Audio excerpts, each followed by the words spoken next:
예수님의 공생애 가운데에 기도는 중요한 사역이었습니다. 특별히 누가복음은 예수님께서 기도를 많이 강조하신 그런 분으로 묘사가 되고 있습니다. 예수님의 공생애는 요단강에서 세례를 받음으로 시작이 되었고 십자가에서 죽으심으로 마치셨습니다. 그런데 누가복음에 보면 예수님이 세례를 받으실 때에 다른 복음서와는 달리 기도하셨다는 내용이 들어가 있습니다. 아울러 십자가에 죽으실 때도 누가복음의 예수님은 소리를 지르고 숨을 거두셨다는 마태복음과 마가복음과는 달리 기도를 하셨습니다.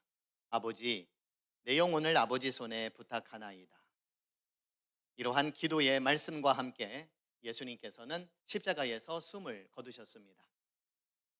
어디 그뿐인 줄 아십니까? 누가복음에는 기도에 대한 교훈집이라고 할 수 있는 것이 두 부분에서 나눕니다. 누가복음 11장 1절부터 13절에 있는 말씀과 그리고 오늘 읽은 말씀이 해당되는 18장 1절부터 14절에 나오는 이 두 말씀이 누가복음의 기도에 대한 교훈집입니다. 이 이야기들은 예수님께서 예루살렘 성전 그곳으로 여행을 가는 여정 가운데에 제자들에게 주셨던 말씀이었습니다. 믿음의 길을 떠나는 사람들, 스승 예수님과 더불어 도상 위에 서 있는 사람들에게 예수님께서 주신 말씀인데 그것도 두 번에 걸쳐 주신 말씀의 내용은 기도였습니다.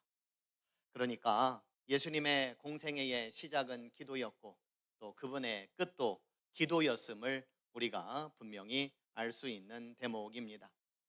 예수께서 가시는 길을 따르는 제자로서 기도는 여전히 우리에게 요청되어지는 예수님의 삶 그 자체였습니다. 오늘 본문 1절에 보면 예수님께서 항상 기도하고 낙심하지 말라라고 말씀하고 계십니다. 기도하면 무엇이든지 들어주시겠다라고 하는 말씀이었으면 더 좋았을 텐데 예수님의 말씀은 기도는 끊임없이 하되 결과에 대해서는 낙심하지 말라는 말씀으로 들려집니다. 그런가 하면 기도는 항상 하되 어떤 상황과 결과가 펼쳐지더라도 기도자의 마음을 지켜내라 라고 하는 말씀으로 읽혀지기도 합니다.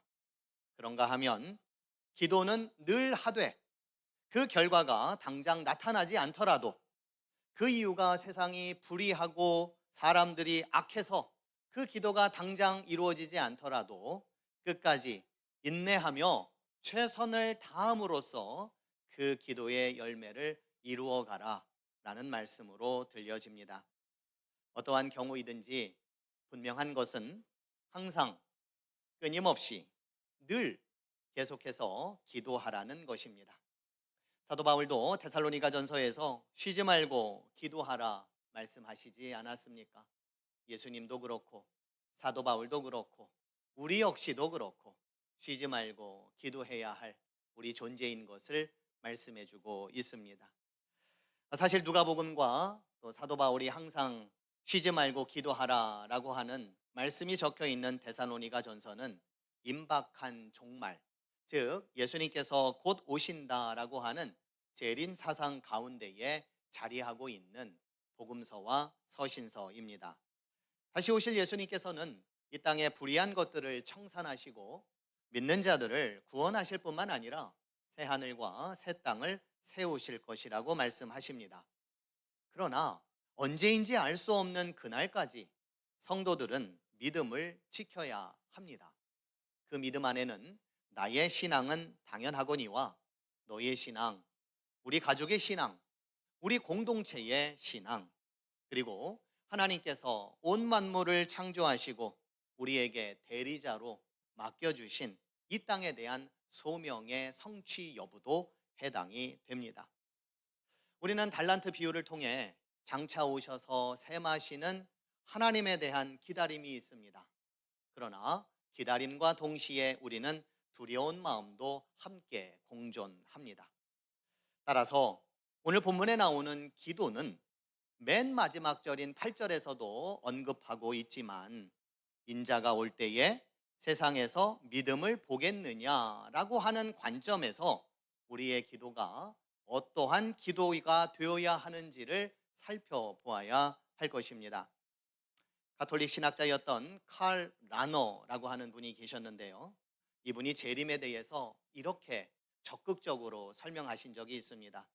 재림을 그저 기다리는 것이 아니라 그리스도인들이 지금 여기에서 사랑과 정의를 실천하는 행위 자체를 통해 재림의 완성을 준비하고 앞당긴다라고 하였습니다. 우리가 할 수 있는 것이 아무것도 없다라고 하는 차원에서 한 발 더 나아가 재림의 완성을 준비하고 앞당겨야 한다라고 하는 말씀입니다. 이런 점에서 오늘 본문을 살펴보면 오늘 본문에 나오는 과부는 매우 진취적인 여인이었습니다. 가난하고 소외된 삶이라도 당당하게 요구할 것은 하고야마는 당찬 사람이었습니다. 힘 있는 원수에 맞서 싸울 줄 알았고 어느 누구도 한 맺힌 삶을 살아서는 안 된다며 기득권에 도전했던 여인이었습니다. 이 여인에 비해 본문에 나오는 재판장은 하나님을 두려워하지 않고 또 사람을 무시하는 사람이었습니다. 요즘 우리나라 사법부에 대해서 여야 간의 공방이 뜨겁게 가열되고 있는데요.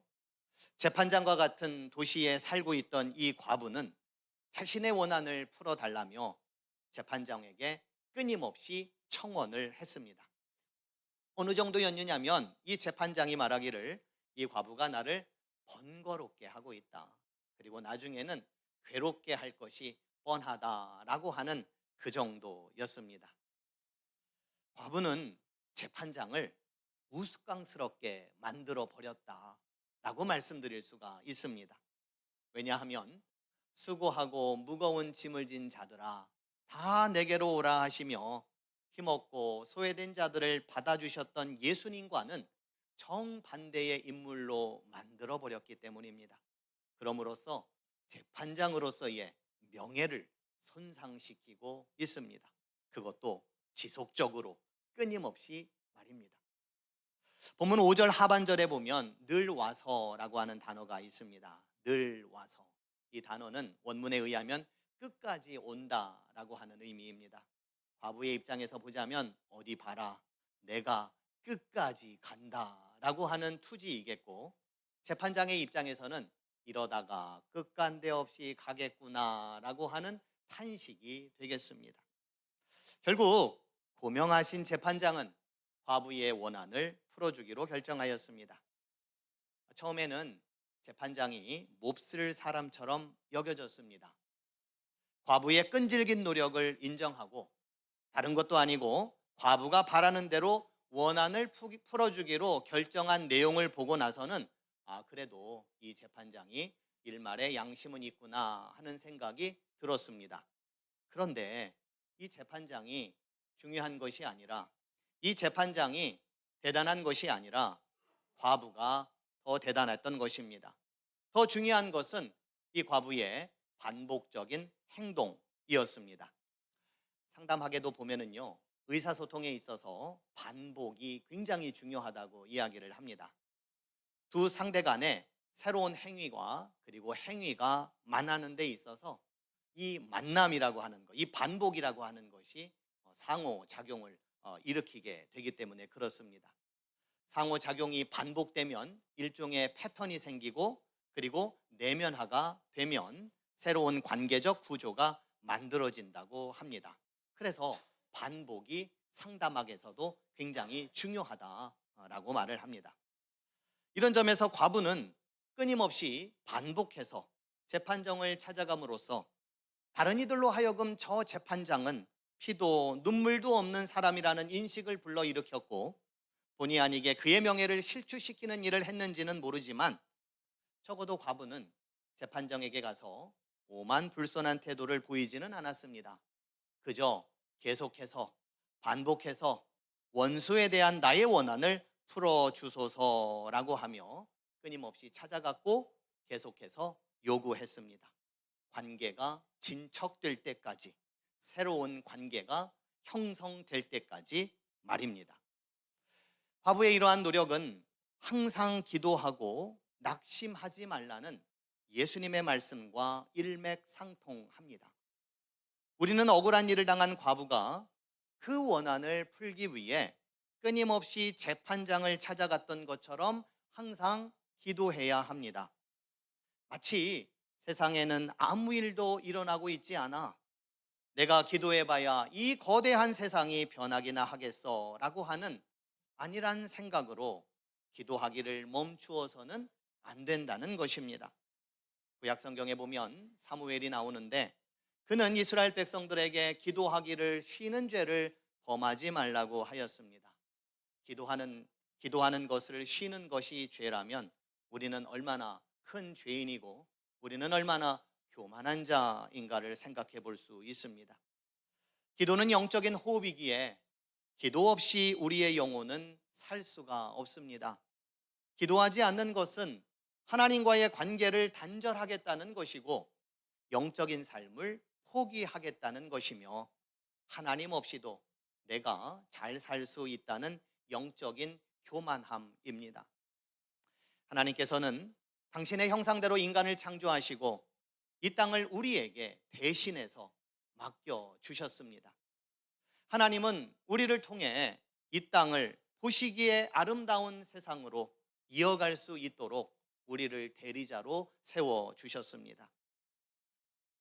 우리를 통하여서 하나님께서는 이 세상을 아름다운 곳으로 만들어가기 위해 도리어 하나님은 우리를 의지하고 계신다는 겁니다. 너만 믿는다. 너희들이 잘해주기를 바란다.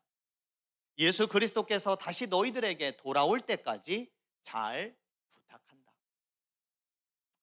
여러분, 무엇으로 우리가 하나님의 이 어마어마한 일을 대신할 수 있겠습니까?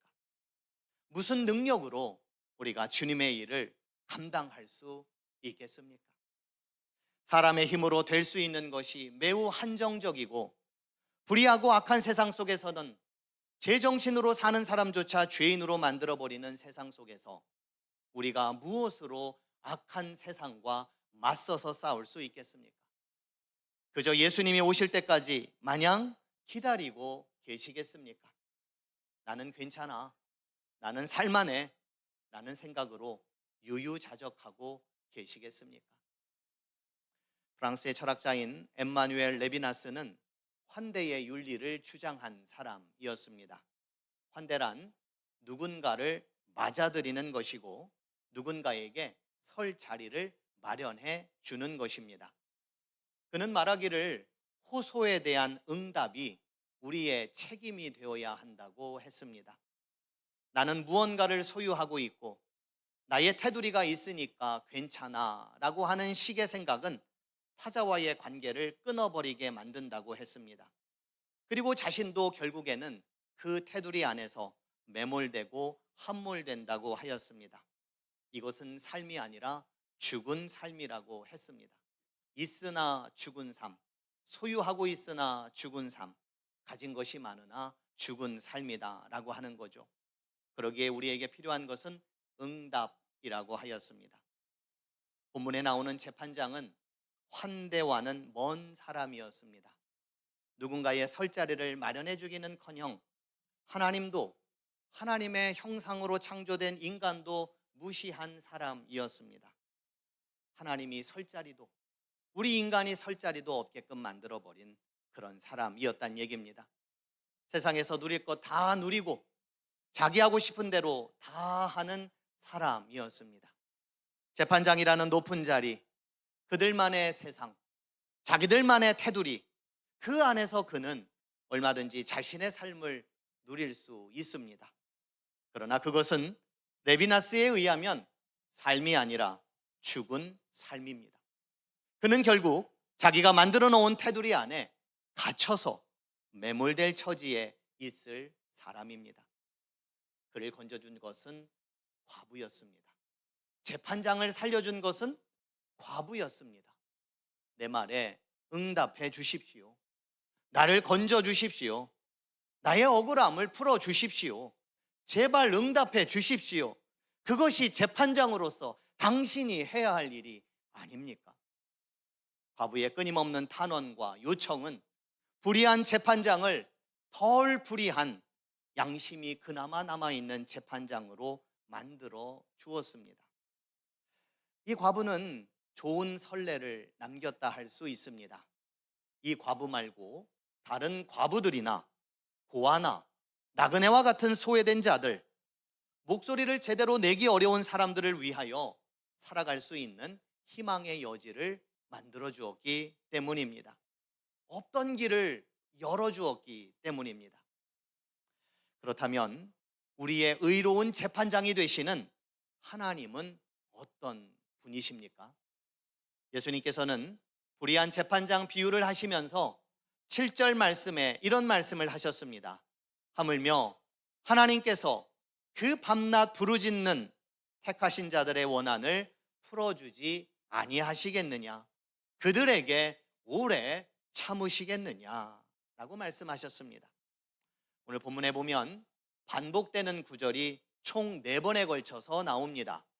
3절 말씀에 보면 나의 원한을 풀어주소서라고 하는 과부의 말, 5절에 보면 내가 그 원한을 풀어주리라 라고 했던 재판관의 말, 7절에 보면 하나님께서 원한을 풀어주지 아니하시겠느냐라고 하는 예수님의 말씀, 그리고 8절에 보면 하나님께서 속히 그 원한을 풀어주시리라 라고 하는 예수님의 선언과도 같은 말씀입니다.